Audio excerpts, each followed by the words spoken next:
Welcome to 2016 Presidential Candidate Interviews. Today I am interviewing Chad Koppie.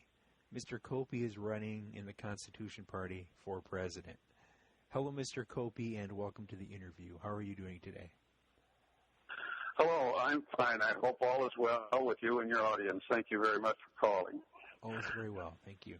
I'm going to start with some icebreaker questions, and then we'll get into some issues-based questions. The first question, can you describe your family and your home life? Yes, I am a sibling with, there was 9 of us children born on a poor dirt farm, and what we did was, I was number 5 out of 9 children. I'm the center piece of the family. And I married my bride of some several years now, and one and only bride. We have 4 children and 12 grandchildren, and we live on a farm in northern Illinois right now, and I still farm, and we have a very close family relationship.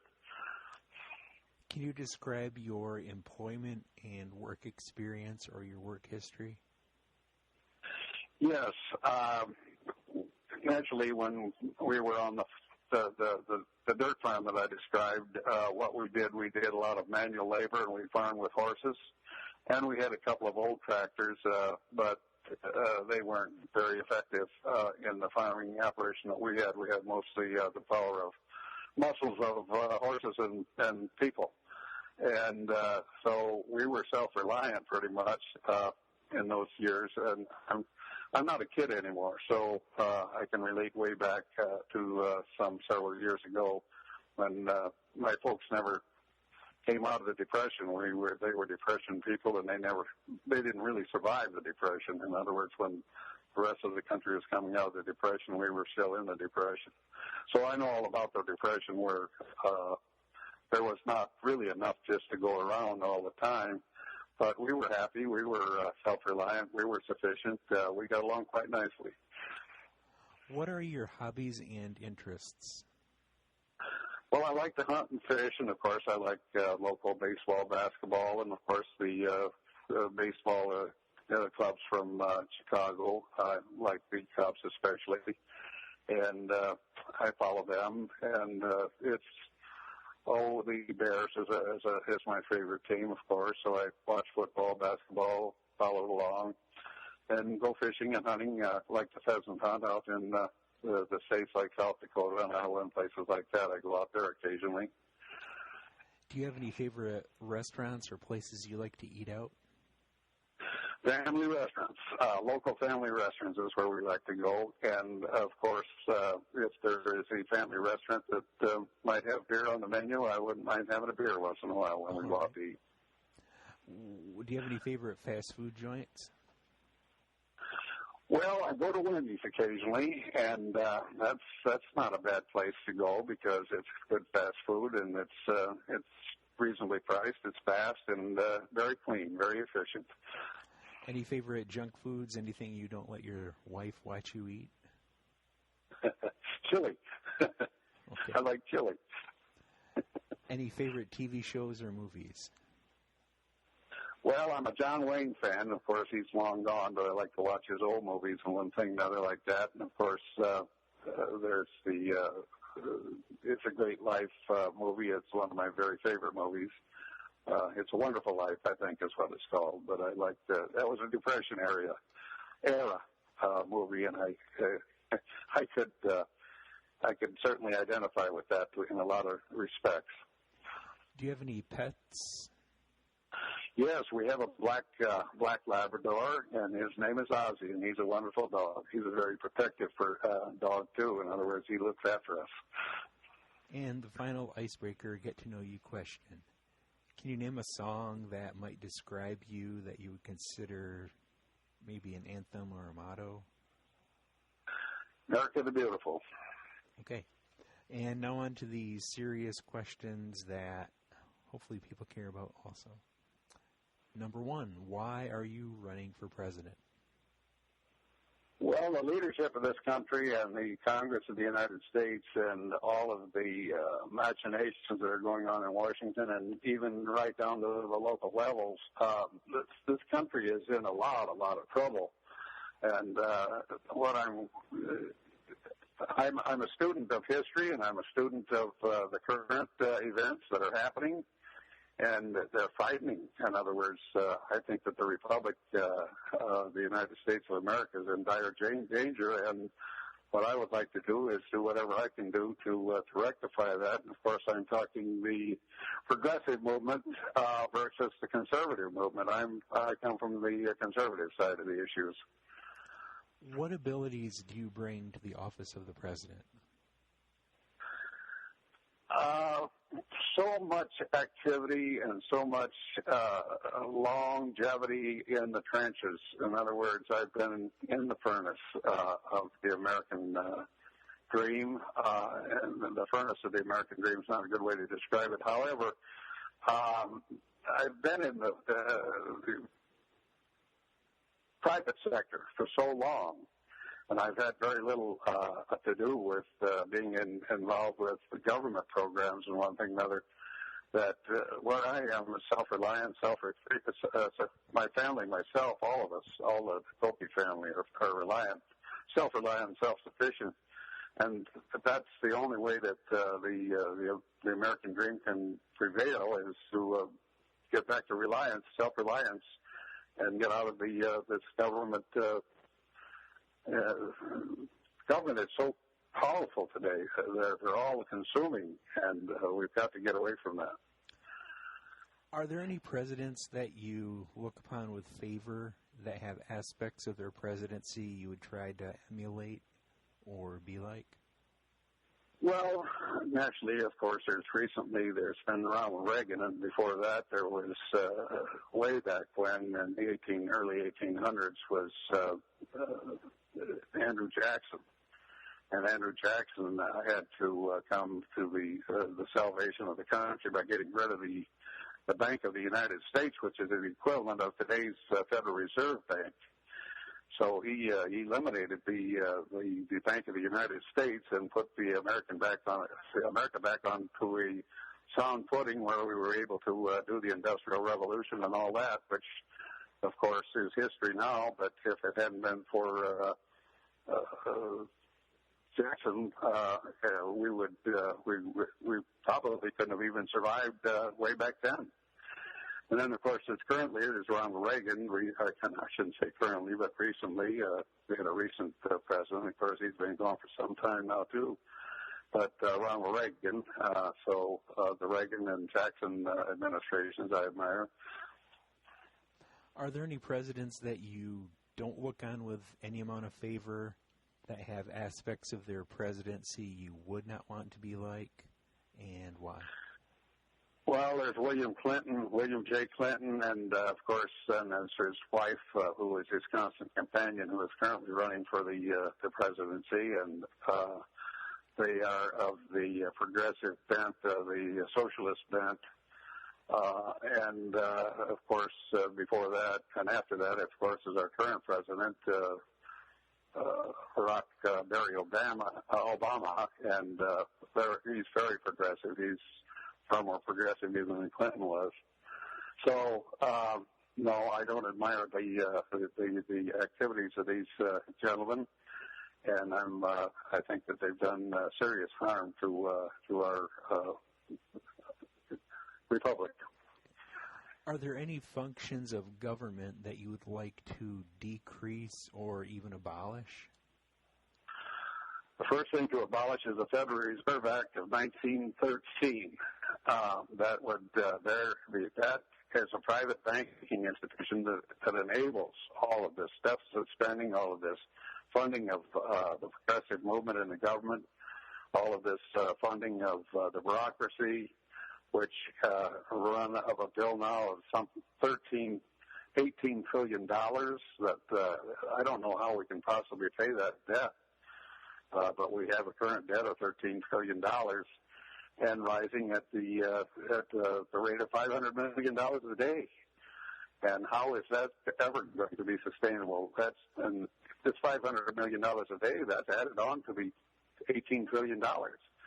How are we ever going to be able to survive this kind of wild expenditures of money that is not even in existence? What it is, it's just, they don't even print the money anymore. They put zeros on paper with a computer. And the zeros on paper are spending, and of course the Federal Reserve is buying back their own paper. And this isn't, it's just insanity. It just can't possibly work. There's got to be a bad end to it. There's a bad end coming.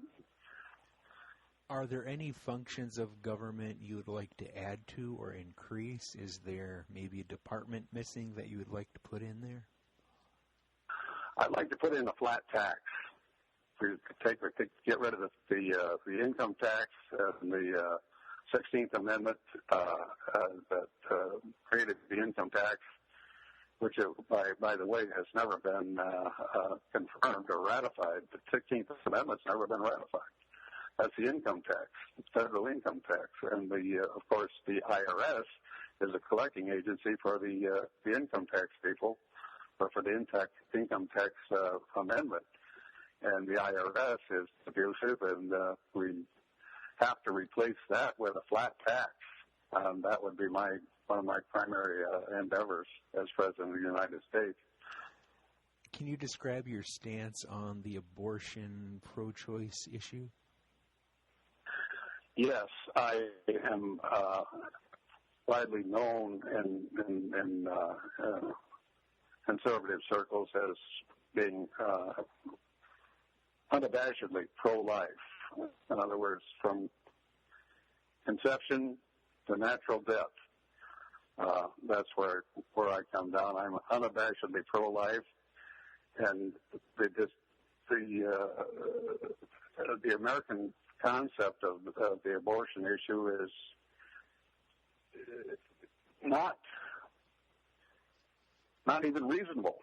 It's totally unreasonable that you could know, and everybody knows, that the fetus, so-called fetus, has human eyes, human hands, human head, everything. Everything is human. It's a human body. How could you not say that it's not a human being? How could you not say that it's a life? All of us, each and every one of us, started as just like that.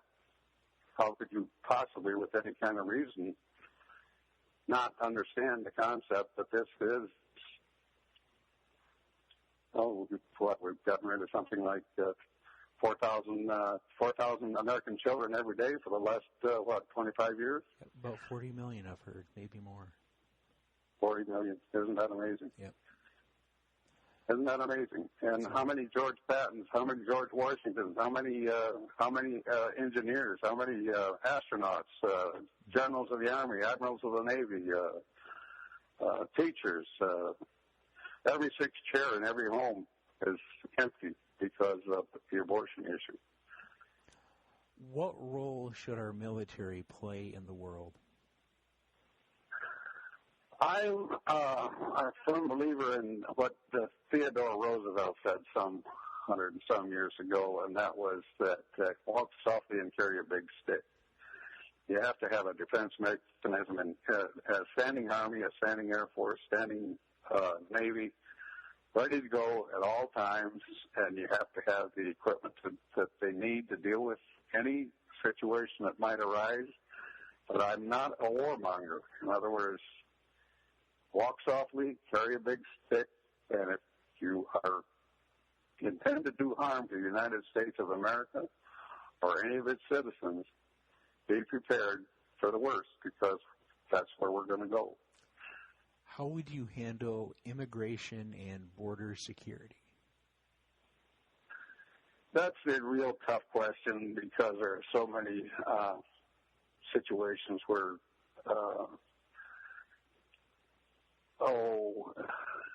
I wish I could say, let's deport them all. Let's just get rid of them. Let's take 22 million people and deport them back to Mexico or wherever they came from. Not a practical solution. it is possible, and if it came to that, we should do that.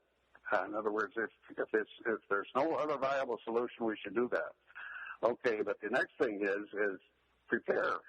Let's get them to where they can have a chance to have a path to citizenship, but it's got to be done honorably, and it's got to be done without any question about their patriotism, that type of thing. If, in fact, these people that want to stay here and come here and stay here and live here and have their children and their families here and one thing or another, prove it. Do it legally. Do it properly. And anybody that steps out of line in any way, shape, or form, such as any criminal activity, anything that endangers an American citizen or hurts an American citizen or hurts the American in any which way, it's got to be dealt with severely. And that would be to try them right here in this country, not deport them, try them here in this country and give them their just desserts, whatever it may be. Okay. How do you perceive the issues of race and discrimination in our country? Do we still face challenges? Well, there's certainly challenges that are involved right now simply because of this Black Lives Matter situation where there's a lot of killing going back and forth between police and this racial division with the black people. And what we have to do is diffuse that. It's leading to civil war. It's a very dangerous, very, very dangerous situation. And all lives matter. Even the lives of the unborn matter. All lives matter. In other words, let's stop killing each other senselessly. And how are we going to do that? Only thing I can do, only thing I could recommend is to the President of the United States has got to come out and he's got to talk and jawbone the situation and make people want to understand that this has got to stop before it does lead to civil war. Okay. What role should the federal government play in health care? Healthcare is a local issue, just like the school issue. The federal government's got no reason to be involved in healthcare. This idea that Obamacare and one thing and another like that is going to work, no, it won't work. It's socialism. Socialism lies right in the face of self-reliance. Self-reliance is the only thing that would work. My experience goes back to when there was no such thing as federal government being involved in health care and that type of thing. Social Security was brought online way back, probably in the 30s, I imagine. That was one of Roosevelt's programs, FDR. And not that I'm going to say anything negative about FDR at the moment, but that was the lead-in. In other words, there was so much socialism that started back in the Depression era that, and he even said, my social programs will never die. And they haven't. They've been expanded and expanded and expanded. And I'm going to say that they're not affordable. It's just plain not affordable. There's something like a bill to be paid out there in the future for Social Security, Medicare, and that type of thing that amounts to something like $60 trillion. Where's that money going to come from? That's a really good question. What priority would you give repair of infrastructure? What role should the federal government have in maintaining infrastructure? Well, we have that federal gas tax, and that's a large amount of your gas bill every time you pull up to the gas station. A large percentage of the money that you pay for a gallon of gas is federal gas tax. Well, that's not a bad thing in that we've got some of the most beautiful roads in the whole world. In other words, our interstate highways and things like that, and all of our local roads, even right down to the township level, are just magnificent, and they are maintained with taxes that are levied for gasoline and that type of thing. Of course, there's other taxes that get involved too, but the idea that these taxes have bought and paid for these magnificent roads that we all drive on every day. We couldn't do the commerce, we couldn't have the lifestyle or anything else that we have without these roads. And this tax that we have to expend to build our roads, I don't have a problem with that. Where do you stand on the issue of maintaining personal privacy but also protecting the nation from terrorism? Is there a balance that needs to be had? Is this even an issue? Well, it comes down to a simple statement, and I've heard it before, and I won't quote them. I can't quote the name of the man that said it, but I think I could if I thought long enough. But at the moment, it goes like this: that he who will exchange liberty for security shall soon have neither. Okay. I ask this just because it's important to a lot of people. It's not a litmus test. It's just something a lot of voters would probably want to know. What role does faith, religion, spirituality, etc. play in your life, and what type of role would it play for you if you were president? I would not bring religion into the public sphere, such as is happening down in Kentucky at the moment. In other words, the law is the law, and the law has to be changed if it's insufficient or inordinate or out of not a good character, shall we say? But the other thing about it is you have to. Liberty in law is where we're at, and we've got to obey the laws, and so does the President of the United States has to obey the law.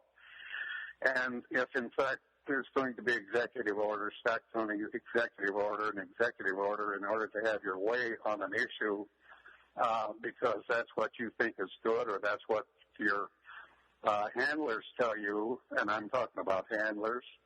There's handlers out there that are steering a lot of the decisions that are coming out of the administration. And the thing that I'm trying to say here is that no, we're not going to have. We're going to obey the rule of law, and when the law is out of line, we'll have to modify the law. Okay. Be maybe a forecaster, a political forecaster. Predict maybe one or two major problems facing our country that very few people are talking about. What would you do to prepare America for the thing or things? Well, there is such a thing as a black swan, such as 9/11, that can happen. It'll just upset the whole apple cart. And there's such a thing as a natural black swan, such as an earthquake. There's such a thing as a foreign black swan, such as 9/11. There is such a thing as man-made black swan that could be flown at any time. And what the black swan would do, in other words, let me get off the word black swan and let me just say a catastrophe of some sort that's going to upset the equilibrium of the economy of this country and the nation and the world is imminent. It's out there. There's a possibility of something major happening to upset and destroy the economy of the United States of America, the Republic, is out there, and what we got to do is know that it could happen and be prepared for it. And I think that there should be such a thing that we should be able to manage any situation that comes up, such as, let's say that North Korea or Iran or somebody flies the EMP explosion over the center of the United States, knocks out all the electric power all over the United States of America. What are we going to do? We've got no preparation whatsoever to get ready for that. I think we should have food storage and be prepared to have water and food storage and things like that, and have order. Order is what you have to have, and I'm not talking about a civilian army. I'm talking about common sense, being prepared. Okay. Everybody has strengths and everybody has things they're not so good at. What are some of your things that you might not be so good at, and how do you try and compensate for those things? Well, there isn't any of us that knows all there is to know, and I'm certainly one of them. And what you have to do is be associated with people who are honorable and have great deals of integrity that do know, such as, let's say that this situation I just talked about. Okay, so we've got a major economic situation on our hands to where the system is breaking down. There's got to be leadership people out there that, such as Army generals. We had an Army general that was able to run a supply line to back and forth when the Vietnam War was on, and when the Middle East War was going on under George Bush. Brilliant people. There's brilliant people out there that have special talents that can take care of situations that I could never know anything about. But you have to have them in your not in so much as in your employ, but in your cadre. So there are people out there that can handle certain situations, such as George Patton. George Patton was one of the finest generals that ever came out of the United States of America. And if it hadn't been for him, we could have lost the war in Europe. And everybody at the time was sore at him because he slapped a couple of soldiers. Well, that's ridiculous.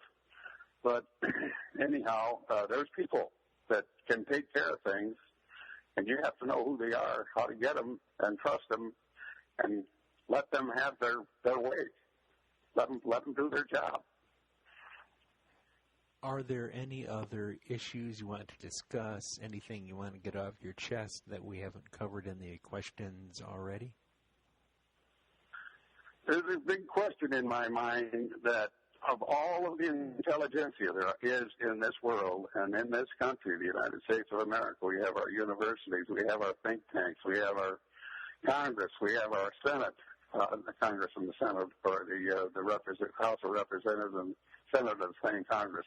But the administration, how is it that we could be in this state of affairs if they were doing their job, if they knew what to do? And if they don't know what to do, who is telling them what to do? And I would liken this to